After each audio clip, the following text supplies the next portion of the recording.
வணக்கம் நண்பர்களே. இந்த வீடியோவில் நம்ம 10th ஹிஸ்ட்ரியில் இருக்கக்கூடிய 7வது பாடம் காலனியத்துக்கு எதிரான இயக்கங்களும் தேசியத்தின் தோற்றமும் இந்த பாடத்தில் இருக்கக்கூடிய book by question and answer பார்க்கலாம். முதல் கொஷின், 1818ஆம் ஆண்டு கிழக்கு வங்காளத்தில் ஹாஜி ஷரீயத்துல்லா கீழ்காண்பனவற்றில் எதனை தொடங்கினார்? ஆப்ஷன் ஆ வஹாபி கிளர்ச்சி, ஆப்ஷன் ஆ பராசி இயக்கம், ஆப்ஷன் இ பழங்குடியினர் எழுச்சி, ஆப்ஷன் இ கோல் கிளர்ச்சி. ஆன்சர் ஆ பராசி இயக்கம். 1818ஆம் ஆண்டு கிழக்கு வங்காளத்தில் ஹாஜி ஷரீயத்துல்லா பராசி இயக்கத்தை தொடங்கினார். ரெண்டாவது கொஸ்டின், நிலம் கடவுளுக்குச் சொந்தம் என்று அறிவித்ததுடன் நிலத்தின் மீது வரி விதிப்பதோ வாடகை வசூலிப்பதோ இறை சட்டத்திற்கு எதிரானது என்று கூறியவர் யார்? ஆப்ஷன் ஆ திடுமிர், ஆப்ஷன் ஆ சித்து, ஆப்ஷன் இ துடுமியான், ஆப்ஷன் இ ஷரியத்துல்லா. ஆன்சர் இ துடுமியான். நிலம் கடவுளுக்குச் சொந்தம் என்று அறிவித்ததுடன் நிலத்தின் மீது வரி விதிப்பதோ வாடகை வசூலிப்பது இறை சட்டத்துக்கு எதிரானது என்று கூறியவர் டுடுமியான். மூணாவது கொஷின், நிரந்தர குடியிருப்பின் கீழ் ஜமீன்களை உருவாக்கும் திட்டத்தின்படி தங்கள் சொந்த நிலத்தை விட்டு விரட்டப்பட்டவர்கள் யார்? ஆப்ஷன் ஆ சாந்தலர்கள், ஆப்ஷன் ஆ திடுமிர், ஆப்ஷன் இ முண்டா, ஆப்ஷன் இ கோல். ஆன்சர் ஆ சாந்தலர்கள். நிரந்தர குடியிருப்பின் கீழ் ஜமீன்களை உருவாக்கும் திட்டத்தின்படி தங்கள் சொந்த நிலத்தை விட்டு விரட்டப்பட்டவர்கள் சாந்தலர்கள். நாலாவது கொஸ்டின், கீழ்காண்போரில் தீவிர தேசியவாதி யார்?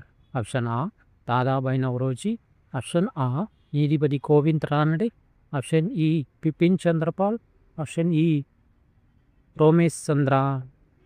ஆன்சர் இ பிபின் சந்திரபால். பிபின் சந்திரபால் தீவிர தேசியவாதி ஆவார். அஞ்சாவது கொஸ்டின், வங்கப்பிரிவினை எந்த நாளில் நடைமுறைக்கு வந்தது? ஆப்ஷன் ஆ 1905 ஜூன் 19, ஆப்ஷன் ஆ 1906 ஜூலை 18, ஆப்ஷன் இ 1907 ஆகஸ்ட் 19, ஆப்ஷன் இ 1905 அக்டோபர் 16. ஆன்சர் இ 1905 அக்டோபர் 16. வங்கப்பிரிவினை 1905 அக்டோபர் 16ஆம் நாளில் நடைமுறைக்கு வந்தது. ஆறாவது கொஸ்டின், சோட்டா நாக்பூர் குத்தகை சட்டம் எந்த பின்னணியில் நிறைவேற்றப்பட்டது? ஆப்ஷன் ஆ கோல் கிளர்ச்சி, ஆப்ஷன் ஆ இண்டிகோ கிளர்ச்சி, ஆப்ஷன் இ முண்டா கிளர்ச்சி, ஆப்ஷன் இ தக்கான கலவரங்கள். ஆன்சர் இ முண்டா கிளர்ச்சி. சோட்டா நாக்பூர் குத்தகை சட்டம் முண்டா கிளர்ச்சியின் பின்னணியில் நிறைவேற்றப்பட்டது. ஏழாவது கொஸ்டின், 1916ஆம் ஆண்டு ஏப்ரலில் தன்னாட்சி இயக்கத்தை முதலில் தொடங்கியவர் யார்? ஆப்ஷன் ஆ அன்னி பெசன்ட் அம்மையார், ஆப்ஷன் ஆ பிபின் சந்திரபால், ஆப்ஷன் இ லாலா லஜபதி ராய், ஆப்ஷன் இ திலகர். ஆன்சர் இ திலகர். 1916ஆம் ஆண்டு ஏப்ரலில் தன்னாட்சி இயக்கத்தை முதலில் தொடங்கியவர் திலகர். எட்டாவது கொஸ்டின், நீல்தர்பன் நாடகம் மூலமாக இண்டிகோ பயிரிடும் விவசாயிகளின் இன்னல்கள் குறித்து ஆங்கிலேயரின் கவனத்திற்கு கொண்டு சென்றவர் யார்? ஆப்ஷன் ஆ தீனபந்து மித்ரா, ஆப்ஷன் ஆ ரோமேஷ் சந்திர தத், ஆப்ஷன் இ தாதாபாய் நவ்ரோஜி, ஆப்ஷன் இ பிர்சா முண்டா. ஆன்சர் ஆ தீனபந்து மித்ரா. நீல்தர்பன் நாடகம் மூலமாக இண்டிகோ பயிரிடும் விவசாயிகளின் இன்னல்கள் குறித்து ஆங்கிலேயரின் கவனத்துக்கு கொண்டு சென்றவர் தீனபந்து மித்ரா. அடுத்து கோடிட்ட இடங்களை நிரப்புக. முதல் கொஸ்டின், மன்னராட்சிக்கும் நில சுவாந்தாரர்களுக்கும் எதிரான டேஷ் இயக்கம் 1827ஆம் ஆண்டு வாக்கில் தொடங்கப்பட்டது. ஆன்சர் வஹாபி இயக்கம். மன்னராட்சிக்கும் நில சுவாந்தாரர்களுக்கும் எதிரான வஹாபி இயக்கம் 1827ஆம் ஆண்டு வாக்கில் தொடங்கப்பட்டது.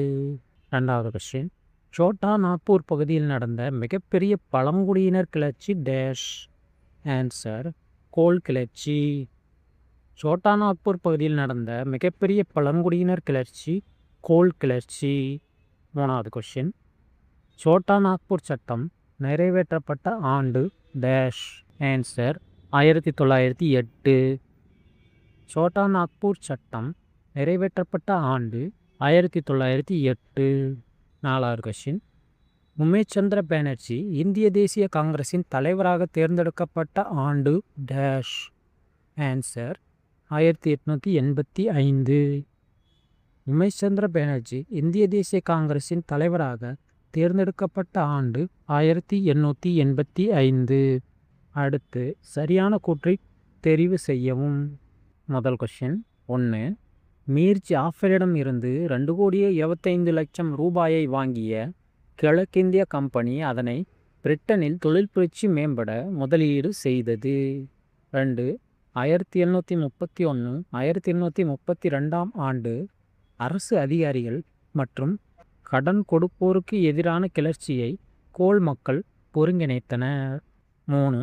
1855 ஆண்டில் சாந்தலர்கள் கிளர்ச்சிக்கு சித்து கனு ஆகிய 2 சாந்தலர் சகோதரர்கள் தலைமை ஏற்றனர். 4. 1879 ஆண்டில் சாந்தலர்கள் வசம் இருந்த பகுதிகளை ஒழுங்குமுறைப்படுத்த ஒரு சட்டம் இயற்றப்பட்டது.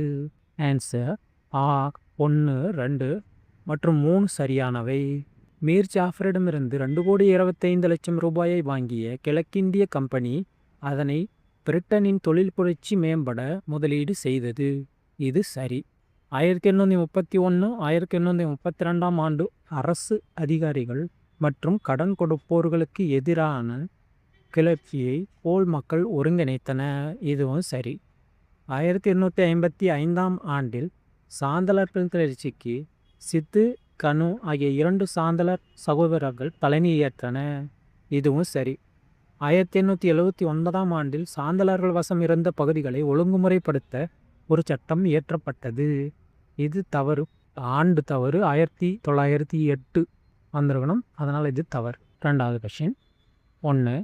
காலனி ஆட்சி பற்றி பொருளாதார விமர்சனத்தை செய்தது ஆரம்பகால இந்திய தேசியவாதிகளின் மிக முக்கியமான பங்களிப்புகளில் ஒன்றாகும். 2.